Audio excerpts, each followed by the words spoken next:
the Holocaust was the ultimate denial of human rights and dignity. It stemmed from an anti-Semitic ideology that stripped people of their rights, dehumanized them, and declared that some races are inhuman and therefore dangerous to society and must be eliminated. Anti-Semitism, the hatred of Jews, did not end with the Holocaust 81 years ago. It has transformed into Holocaust denial rhetoric, physical attacks on Jews and Jewish communities around the world, and the call for the destruction of the State of Israel. Anti-Semitism is rising at frightening rates, and it's spreading openly across societies, countries, and continents, as well as across political and ideological divides. Jewish communities in dozens of countries report daily incidents, including threats, physical assaults, vandalism, and hate speech in public and social media, as well as deadly violence. Jews are once again being targeted because they are Jews. Synagogues and Jewish community centers need protection. Jews hide with their external attributes so as not to be identified as Jews and threatened. And Jewish students feel unsafe on campuses. The largest wave of anti-Semitism since the Second World War followed the Hamas attack on Israel on the 7th of October. The statistics of anti-Semitic incidents are frightening. During the last 3 months of 2023, after the 7th of October attack, over 1,700 anti-Semitic incidents were documented. In 2024, the number doubled to more than 6,300 incidents, and 2025 witnessed an addition to that. Since October 7th, more than 13,000 anti-Semitic incidents took place worldwide, including deadly attacks in the UK, the US, in Europe, and Australia, in which more than 20 Jews were murdered just for being Jews. The last horrific attack occurred in December at Bondi Beach in Australia, when a crowd of thousands gathered to celebrate the first night of Hanukkah, the Jewish festival of light.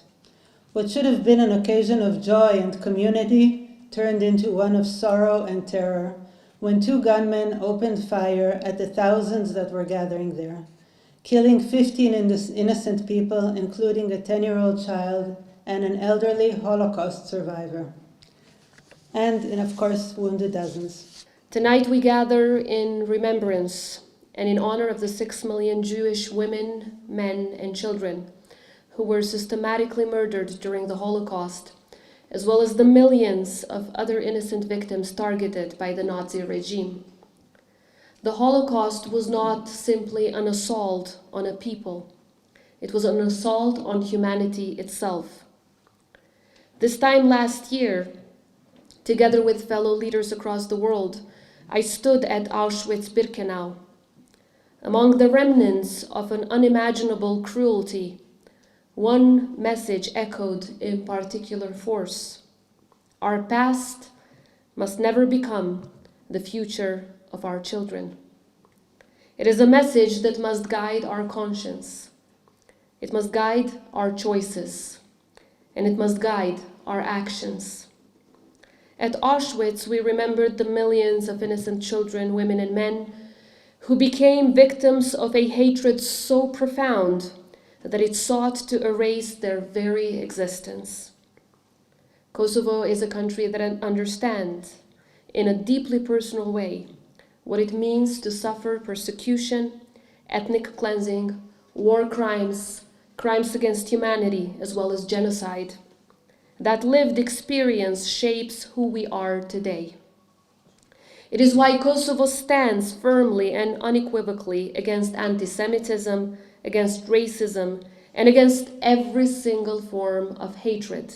On this day, 81 years ago, the scale of Nazi crimes came to light when Soviet soldiers freed 7,000 severely undernourished, seriously ill, and heavily traumatized survivors from the largest Nazi extermination camp. Like no other place, Auschwitz stands for the horrors of the Shoah, the ruthless killing of millions of innocent men, women, and children, mostly Jews, methodically persecuted and systematically murdered by the Nazis. I first visited the Auschwitz Memorial Site as a 17-year-old student. And the image that is etched into my memory is that of the one railway track which ends there, because of course for those who were deported there was no onward journey and no return trip. For Germany, remembering and commemorating the Shoah is an everlasting historical responsibility and moral duty. And I'd like to thank both you, Madam President, and Tamar Ziv for recognizing this effort. We will never forget the unprecedented crimes committed in the name of Germans and by Germans, and the immeasurable suffering inflicted on its victims. She remembers that time as a cold period, winter or early spring, a coldness not only of the weather, but of an era in which fear and danger were part of everyday life. In her family home in Jakova, 3 Jewish individuals were sheltered: a middle couple, husband and wife, and the young man who was a relative of theirs. They remained hidden for approximately 5 months in a room on the 2nd floor of the family house. During the day, they did not leave the house at all, and only at night, when only family members were present, they were able to go outside to the courtyard and walk always with the fear that someone may see them.